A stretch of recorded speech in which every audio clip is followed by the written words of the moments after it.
நீங்கள் ஒரு 9 நூற்றாண்டு பின்னுக்கு காலத்தை செட் பண்ணினா சோழரை பார்ப்பீர்கள். அதான் இப்ப கிட்டத்தட்ட 24 ஏதோ ஒரு படம் வந்தது, அதை வச்சுதான் பண்றாங்க. அது வெள்ளக்காரன் ரொம்பவே முயற்சி பண்ணிட்டான். அதுல அந்த காலத்தை நகர்த்தி விட்டீர்களானால் அந்த காலத்திலே வாழ்ந்தவர்களை நீங்கள் சந்திக்கலாம். இன்னொரு ஒரு 100-200 வருஷத்துக்கு அப்பால் அந்த மிஷினை தள்ளி விட்டீர்களானால் இனி வரப்போற புது யுகத்தின் பிரதிநிதிகளை சந்திக்கலாம். இதெல்லாம் கற்பனை என்று நினைக்காதீர்கள், நிஜம் சொல்லுகிறேன், நிஜம் சொல்லுகிறேன். காலம் என்பது அவ்வளவு முக்கியமான தத்துவம். என்ன பிரச்சனை என்று கேட்டால், இப்ப இந்த பாதை இருக்கிற ஒரு வீதியிலே போகிறோம்.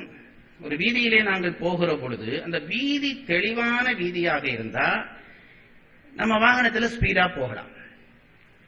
நீங்க பென்ஸ் கார் தான் வச்சிருந்தாலும் வீதி மேடும் பள்ளமுமாக இருந்தா நொண்டி நொண்டி தான் போக வேண்டி வரும். உண்மையா இல்லையா? எப்படி இந்த பாதை என்கின்ற அல்லது தூரம் என்கின்ற ஊடகத்திலே ஒழுங்கும் ஒழுங்கின்மையும் இருக்கிறதோ அப்படி காலம் என்ற ஊடகத்திலேயும் இயற்கையிலே ஒழுங்கும் ஒழுங்கின்மையும் இருக்கிறது. அப்படி ஒழுங்கின்மையான காலத்தை தான் நாங்கள் கலியுகம் என்று சொல்லுகிறோம். 4 யுகங்களாக பிரித்தார்கள்.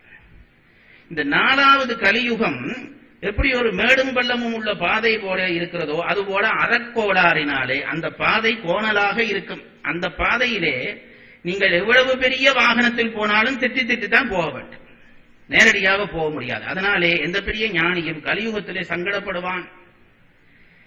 காலக்கோளாறினாலே வருகிற பிரச்சனைகள் இவையெல்லாம். அப்போ இதெல்லாம் கால தத்துவத்தை வைத்து நாம் விளங்கிக் கொள்கிறது. இந்த காலம் தோன்றிய பிறகுதான் நம்முடைய இயக்கம் தோன்றும். அதை புரிஞ்சு கொள்ளுங்கள். நான் இப்ப என்ன சொன்னேன்? இயங்குவதற்கு காலம் தேவை, இடம் தேவை.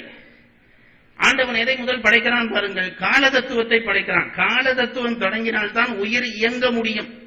அதனால்தான் கால தத்துவத்துக்கு முதலிடம். அதற்கு பிறகுதான் உயிர் இயக்கத்துக்கான ஆயத்தங்கள் எல்லாம் நடக்கின்றன. தத்துவத்தை சமய புத்தகமாக படித்து பழகிட்டோம், அது அறிவியல் புத்தகமாக படிக்க வேண்டும். சமய புத்தகம் இல்லையா என்று கேட்டால் சமய புத்தகமும் தான். ஆனால் அதை வெறுமே ஏதோ இந்த தேவாரம் படிக்கிற மாதிரி படிக்கப்படாது. அது புத்தியை உள்ளே விட்டு தேடுகிற விஷயம். புத்தி கூர்மை கூட கூட கூட தத்துவ தரிசனம் வியக்கிற அளவுக்கு கூடிக்கொண்டு போகும். அப்போ இந்த கால தத்துவத்தை தோற்றியதற்கு காரணம் உயிர் இயங்க வேண்டும். இயங்குவதற்கு முதல் தேவை காலம். ஆகவே கால தத்துவத்தை தோன்றான். அப்ப அதுக்கு கீழே இருக்கிற எல்லாமே இந்த காலத்துக்கு உட்பட்டது. அப்போ கால தத்துவம் தோன்றியது. கால தத்துவம் தோன்றின உடனே வேலை செய்ய வேண்டும். வேலையை நியமிக்கிறதுக்கு நியதி தத்துவம் தொடங்கியது. நியதி தத்துவம் வந்த பிறகு உயிரை இயங்குவதற்கு தயார் செய்ய வேண்டும். ஆகவே கலை தத்துவம் தோன்றியது. கலைக்கப்பட்ட உடனே அதற்கு கொஞ்சம் அறிவு வந்தது, வித்தை தத்துவம் தோன்றியது. வித்தை வந்த உடனே, அறிவு வந்த உடனே ஆசை வந்தது, விருப்பம் வந்தது. அதனாலே அராக தத்துவம் தோன்றியது. இந்த 5ம் சேர்ந்த உடனே ஆன்மா ஒரு இயங்கு நிலை வடிவம் வருகிறது. அந்த வடிவ நிலைக்கு புருட தத்துவம் என்று பெயர். இதை விளங்குறதுக்கு எனக்கு ஒரு 15 வருஷம் சென்றது. உண்மையா சொல்றேன் பாருங்க. இப்பவும் நான் விளங்கிட்டேன் என்று சொல்லவில்லை. இதுல நிறைய தவறு இருக்குங்கிறது எனக்கு தெரியும். உங்களுக்கு தெரியாத என்ற துணிவிலே சொல்லிக் கொண்டிருக்கிறேன். இதை பிடித்துக் கொள்ளுங்க. இதுல புத்தி போகுதா? ரொம்ப கஷ்டம். இந்த ஒரு வகுப்பு தான். புத்தி போகிறவர்கள் இந்த துறையை படியுங்கள். இது தமிழர்களுடைய அறிவுத்துறை. இதுதான் தமிழருடைய அறிவுத்துறை. இதுதான் கடைசி நூல். இந்த நூல் தான். ஆகவே இதிலே மனதிலே ஆர்வம் வந்தவர்கள் கட்டாயம் தத்துவம் படித்து உலகத்துக்கு நம் அறிவின் வீச்சை காட்ட வேண்டும். அது சமய நூலா ஆக்கிவிட்டபடியா நாம ஏதோ அது முத்தி தர்ற நூல் அப்படி, அது முத்தி தருங்கிறது வேற. இதை நீங்கள் படிக்க வேண்டும் என்பதற்காக இதை சொல்லுகிறேன். அப்போ காலம், நியதி, கலை, வித்தை, அராகம், புருடன் என்று 6 தத்துவம் தோன்றியது. அதற்கு பிறகு ஒரு மாயை வருகிறது. அதுக்கு பிரகிருதி மாயை என்று பெயர். இதுல என்ன, நேற்று ஐயா அவர்கள் கேட்டார்கள். அவர்கள் கேட்ட பிறகுதான் அதை பற்றி சிந்திக்க வேண்டிய தேவை எனக்கு வந்தது. கேள்விகள் கேட்கப்படுவதிலே இருக்கிற நியாயம் அதுதான். அறிவு அது விடையை சரியாக காண்கிறோமோ இல்லையோ, ஒரு பிரச்சனை இருக்கிறது என்று தெரிந்தால்தான் விடையை தேடத் தொடங்கலாம். அதுதான் இந்த வினாக்களினுடைய பயன். அதுதான் இதுல நீங்க பார்த்தால் தெரியும். சிவதத்துவங்கள் தோன்றுகிற இடம் இருக்கிறது அல்லவா? அது எதிலே தோன்றுகிறது? சுத்தமாயிலிருந்து தோன்றுகிறது. இந்த படத்தை பார்த்தே அந்த 5 தத்துவம் சுத்தமாயிலிருந்து தோன்றுகிறது. வித்யா தத்துவம் 7 தோன்றுகிறது அசுத்த மாயையிலே இருந்து தோன்றுகிறது. நான் சொல்வது உங்களுக்கு புரியும். 7வது தத்துவமாக இந்த பிரகிருதி மாயை கொள்வார்கள். இந்த மூல பிரகிருதி மாயை என்கின்ற மாயையை குறிப்பிட்டிருக்கிறார்கள். இதில் கேள்வி என்னவென்றால், இந்த சிவதத்துவம் தோன்றுகிற மாயை இருக்கிறதே, சுத்த மாயை, அது தத்துவமாக கொள்ளப்படுவதில்லை. பாருங்க, அதுக்கு தத்துவ நம்பர் போட்டிருக்கா பாருங்க, இல்லை. நான் சொல்றேன், உங்களுக்கு இது பார்வைக்கு வருதுங்களா? உங்க கையில இந்த துண்டு இருக்குங்களா? எல்லாருக்கும் கொடுத்திருக்காங்க தானே? அதை பாருங்க. இந்த 5 தத்துவமும் சுத்த மாயையில இருந்து தோன்றுகிறது. இந்த 5ஐயும் தத்துவமாக எண்ணிட்டு குறிப்பிடுவார்கள், 5 தத்துவம். ஆனால் அது தோன்றுவதாகிய சுத்த மாயையை ஒரு தத்துவமாக கொள்வதில்லை. இது ஒன்று.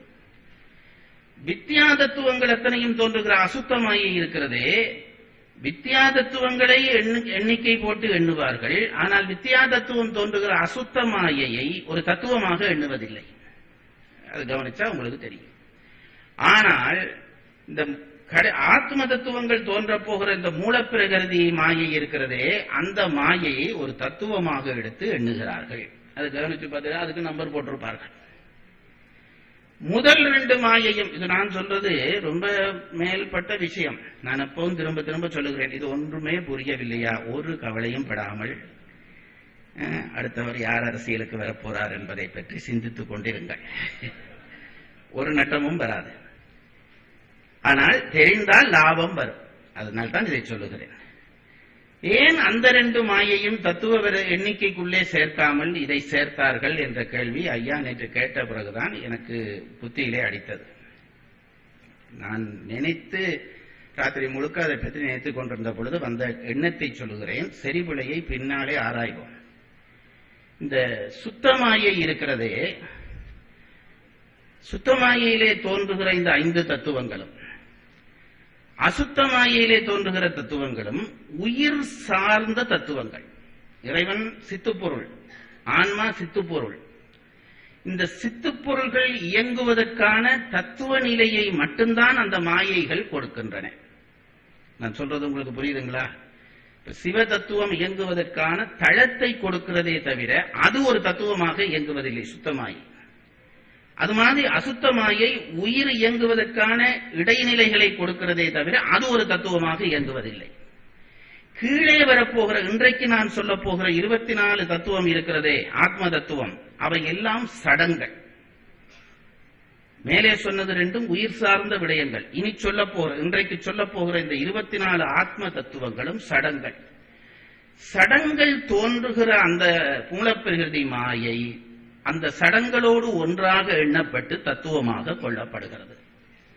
மேலே இருக்கிற 2ம் உயிர் சார்ந்த விஷயங்கள் என்றபடியால் அங்கே அவற்றுக்கு தளமாக அது இருக்கிறதே தவிர அதுவே தத்துவமாக இயங்குவதில்லை. கீழே அதுவே ஒரு தத்துவமாக இயங்கி இந்த சடப்பொருளுடைய இயக்கத்திற்கு வழி செய்கிறது. அதனால்தான் அதை மூலப்பிரகிருதி மாயை என்று சொன்னார்கள் என்று விளங்கக்கூடியதாக இருக்கிறது.